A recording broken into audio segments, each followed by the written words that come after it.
முதல் போட்டியிலேயே ஒட்டுமொத்த ரசிகர்களையும் அதிர்ச்சியில் உறைய வைத்த மிரட்டலான மேட்ச். இந்தியா சவுத் ஆப்பிரிக்காவுக்கு எதிரான முதல் T20 அரங்கேறிய பயங்கர ட்விஸ்ட். அதாவது இந்தியா மற்றும் சவுத் ஆப்பிரிக்கா அணிகளுக்கு எதிரான கிரிக்கெட் தொடர் தற்போது இந்தியாவில் வைத்து நடைபெற்று வருகிறது. 2 டெஸ்ட் போட்டிகள் மற்றும் 3 ஒருநாள் போட்டிகள், அதனைத் தொடர்ந்து 5 T20 போட்டிகள் என இப்படியாக 3 விதமான ஃபார்மட்டிலும் இந்த இரு அணிகளும் இந்தியாவில் வைத்து கிரிக்கெட் தொடரில் விளையாடி வருகிறது. இதில் ஏற்கனவே டெஸ்ட் தொடரும் ஒருநாள் தொடரும் முடிவடைந்துவிட்டது. இப்போது T20 தொடர் தொடங்கியிருக்கிறது.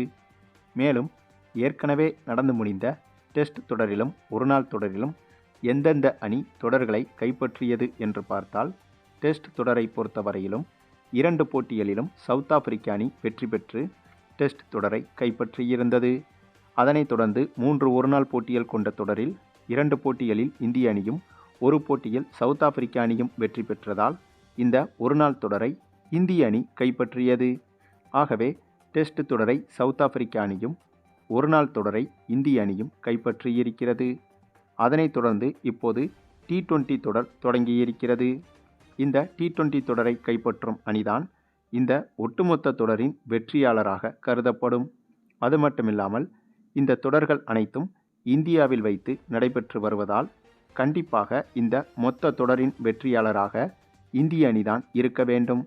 ஏனென்றால் இந்தியாவில் வைத்து நடைபெறும் போட்டிகளில் இந்திய அணிதான் அதிகப்படியான வெற்றிகளை குவிக்கும். அதாவது இந்தியாவில் வைத்து இந்திய அணியை மற்ற அணிகளால் அவ்வளவு எளிதாக வீழ்த்திவிட முடியாது. சொந்த நாட்டில் விளையாடும்போது இந்திய அணிக்கு கூடுதல் பலம் என்பது இயற்கையாகவே இருக்கும்.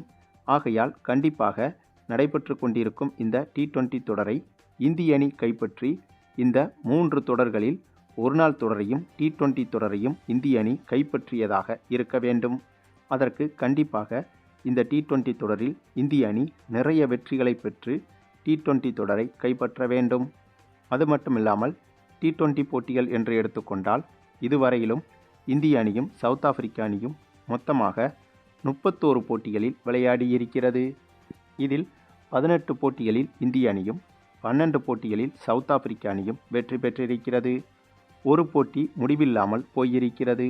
ஆக T20 போட்டிகளை பொறுத்தவரையில் சவுத் ஆப்பிரிக்க அணியை விட இந்திய அணிதான் பலம் வாய்ந்த அணியாக இருந்து வருகிறது என்பதற்கு இதுவும் ஒரு உதாரணம். அது மட்டுமில்லாமல் இந்த T20 தொடரை பொறுத்தவரையில் சுப்மன் கில் மீண்டும் இந்த தொடரில் இணைய இருக்கிறார். டெஸ்ட் தொடரில் இவர் பங்கேற்ற போது கழுத்தில் காயம் ஏற்பட்டு டெஸ்ட் தொடரிலிருந்து விலகியிருந்தார். அதன் பிறகு ஒருநாள் தொடரிலும் இவர் பங்கேற்கவில்லை. இப்போது இவருக்கு ஏற்பட்ட காயம் ஓரளவுக்கு குணமடைந்து விட்டதால் கண்டிப்பாக இந்த T20 தொடரில் இவர் விளையாடுவார் என்று எதிர்பார்க்கப்பட்டது. மேலும் இவர் இந்த T20 தொடரில் விளையாடினால் அது இந்திய அணிக்கு கூடுதல் பலமாகத்தான் இருக்கும். அது மட்டுமில்லாமல் T20 அணியை எடுத்துக்கொண்டால் அபிஷேக் சர்மா, சூரியகுமார் யாதவ், திலக் வர்மா, ஹார்திக் பாண்டியா என அதிரடி பேட்ஸ்மேன்கள் நிறைய பேர் இருக்கின்றனர். அதே சமயம் பந்து வீச்சில் ஜாஸ்பிரிட் பும்ராவும் இருக்கிறார். ஆக கண்டிப்பாக டெஸ்ட் மற்றும் ஒருநாள் தொடரை காட்டிலும் இந்த T20 தொடருக்கான இந்திய அணி என்பது அதிக பலம் வாய்ந்த அணி என்பதில் எந்த சந்தேகமும் கிடையாது. இதனால்தான் இந்த T20 தொடருக்கான எதிர்பார்ப்பு என்பது இந்திய ரசிகர்களிடையே அதிகமாக இருந்தது. இப்படியாக அதிக எதிர்பார்ப்புகளுக்கு மத்தியில் தொடங்கிய இந்த முதல் T20 போட்டியில் டாஸை வென்ற சவுத் ஆப்பிரிக்க அணி முதலில் பேட்டிங் செய்ய முடிவெடுத்து சூப்பராகவே பேட்டிங் செய்திருந்தது.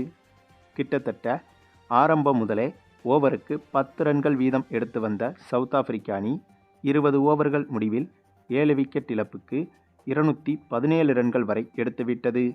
இந்த இலக்கு என்பது மிகப்பெரிய இலக்காகத்தான் பார்க்கப்பட்டது. ஏனென்றால் இந்த போட்டி நடைபெற்ற மைதானத்தில் 200 ரன்களை கடந்துவிட்டாலே அந்த அணி வெற்றி பெற்றுவிடும். அதாவது முதலில் பேட்டிங் செய்யும் அணி டார்கெட்டாக 200 ரன்களை கடந்துவிட்டாலே இரண்டாவதாக பேட்டிங் செய்யும் அணி கண்டிப்பாக அந்த போட்டியில் தோற்றுவிடும். ஆக அப்படிப்பட்ட புள்ளி விவரம் இருக்கும் பிச்சில்தான் இந்திய அணி இந்த போட்டியில் சேசிங் செய்ய களமிறங்கியது. அதுவும் இந்த போட்டியில் கண்டிப்பாக இந்திய அணி தோற்றுவிடும் என்றுதான் பெரும்பாலானவர்களின் கருத்தாகவும் இருந்தது. அதைத்தான் போட்டியின் வர்ணனையாளர்களும் கூறிக்கொண்டிருந்தனர். அதற்கு காரணம் நாம் ஏற்கனவே சொன்னது போல இந்த பிச்சின் தன்மை என்பது 200 ரன்களை தொடுவதற்கே சிரமமான பிச்சாகும். மேலும் இப்படிப்பட்ட இக்கட்டான சூழலில் சேசிங் செய்ய களமிறங்கிய இந்திய அணியில் வழக்கத்துக்கு மாறாக என்று சொல்வதை விட மிக மிக வழக்கமாக நடைபெறுவது போல அந்த ஒரு சம்பவம் முதல் ஓவரிலேயே அரங்கேறியது. ஆமாங்க, அது என்னன்னா, முதல் ஓவரின் முதல் பந்து உட்பட அந்த முதல் ஓவரில் மொத்தமாக 3 சிக்சர்களை பறக்க விட்டிருந்தார் அபிஷேக் சர்மா. இதுதான் இந்திய அணிக்கு சிறந்த அடித்தளமாக மாறியது.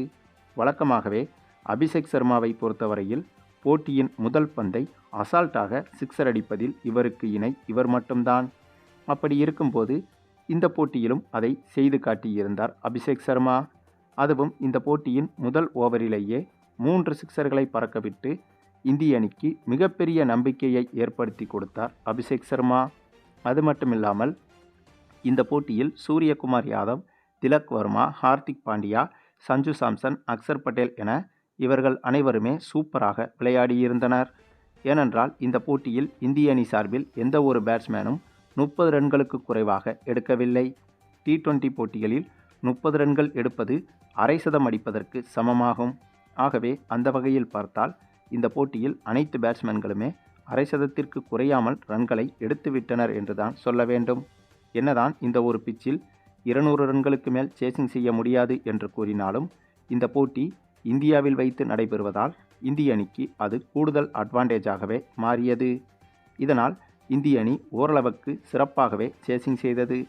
ஆனாலும் கூட ஒரு கட்டத்தில் கடைசி ஓவரில் வெற்றிக்கு 19 ரன்கள் தேவை என்ற கடினமான சூழலில் இந்திய அணி இருந்தது. அந்த நேரத்தில் நம்முடைய ஹார்திக் பாண்டியாவும் அக்சர் பட்டேலும் சூப்பரான பார்ட்னர்ஷிப்பை போட்டு அப்படி ஒரு கஷ்டமான சூழலிலும் சிறப்பான பேட்டிங் செய்தனர். அதுவும் இந்த போட்டியில் கடைசி ஒரு பந்தில் 4 ரன்கள் தேவை என்ற மிக மிக கடினமான சூழலும் உருவானது. அந்த சமயத்திலும் கூட நம்முடைய ஹார்திக் பாண்டியா அந்த கடைசி பந்தில் பிரம்மாண்ட சிக்ஸர் ஒன்றை பறக்கவிட்டு இந்திய அணிக்கு சிறப்பான வெற்றியை பெற்றுக் கொடுத்தார். மேலும் இந்த போட்டியில் இந்திய அணி வெற்றி பெறுவதற்கு மிக முக்கிய காரணம் நம்ம அபிஷேக் சர்மாவின் அதிரடிதாங்க. இவர்தான் ஆரம்பத்திலேயே அதிகபட்சமாக 42 ரன்கள் வரை எடுத்திருந்தார். அதுவும் வெறும் 9 பந்துகளில். இவருடைய அதிரடிதான் இந்திய அணியின் மிகப்பெரிய நம்பிக்கையாகவும் மாறியது. இந்திய அணிக்கு சிறந்த அடித்தளத்தையும் அமைத்து கொடுத்தது இவர்தான். அது மட்டுமில்லாமல் இந்த போட்டியில் இந்திய அணி சார்பில் ஜாஸ்பிரிட் பும்ரா பங்கேற்கவில்லை. ஏனென்றால் முதல் T20 போட்டியை முன்னிட்டு நடைபெற்ற வார்ம் அப் மேட்சில்தான் இந்திய அணி இப்படி ஒரு ஆட்டத்தை ஆடியது. ஆகவே இது ஒரு வார்ம் அப் மேட்ச் என்பதால் ஜாஸ்பிரிட் பும்ரா இந்த போட்டியில் பங்கேற்கவில்லை. ஒருவேளை பும்ரா மட்டும் இந்த போட்டியில் விளையாடியிருந்தால் கண்டிப்பாக சவுத் ஆப்பிரிக்க அணி இவ்வளவு ரன்களை எடுத்திருக்க முடியாது. ஆகையால் வார்ம் அப் மேட்சிலேயே இப்படி ஒரு ஆட்டத்தை ஆடியிருக்கும் இந்திய அணி கண்டிப்பாக இன்று தொடங்க இருக்கும் முதல் T20 போட்டியில் பும்ராவும் களமிறங்கினால் இந்திய அணியின் ஆட்டம் எப்படி இருக்கும் என்பதை நினைத்து கூட பார்க்க முடியாது. அதாவது சவுத் ஆப்பிரிக்க அணியை இந்திய அணி எளிதாகவே வெற்றி பெற்றுவிடும் என்பதற்கு இந்த ஒரு வார்ம் அப் மேட்சும் உதாரணம்.